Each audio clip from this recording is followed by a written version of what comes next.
آج کا جو ہمارا میسیج ہے وہ یہ ہے کہ جو ہم اللہ کی نافرمانی کر کر کے گناہوں کو اپنے اوپر مسلط کیا ہوا ہے، ان کو ختم کرنے کا ایک طریقہ میں آپ کو حدیث کی روشنی میں بیان کروں۔ اگر ہم نے اس پر عمل کر لیا تو ہماری خطائیں، ہمارے گناہ انشاءاللہ ختم ہو جائیں گے۔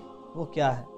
رسول اللہ صلی اللہ علیہ وسلم نے ارشاد فرمایا، جس مومن کی آنکھ سے اللہ کے خوف کی وجہ سے ایک آنسو بھی نکلا، ایک آنسو اللہ کے خوف کی وجہ سے، اللہ کے ڈر کی وجہ سے، آگے فرمایا اگرچہ وہ مکھی کے پر کے برابر بھی ہوا۔ ناظرین، مکھی کا پر کتنا سا ہوتا ہے؟ چھوٹا سا۔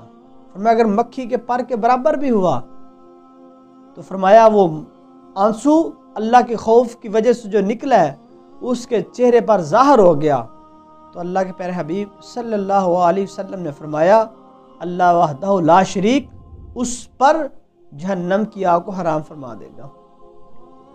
دیکھیں کہ کس طرح ہم خطائیں کرتے ہیں، اتنے عمل برے کرتے ہیں، لیکن اللہ کے خوف کی وجہ سے ہم وہ کام چھوڑ دیں، وہ غلطیاں، وہ خطائیں کرنی چھوڑ دیں۔ اگر کوئی بھی ہم برا کام کریں تو ہمارے دل میں یہ ہو کہ اللہ وحدہ لا شریک ہمیں دیکھ رہا ہے۔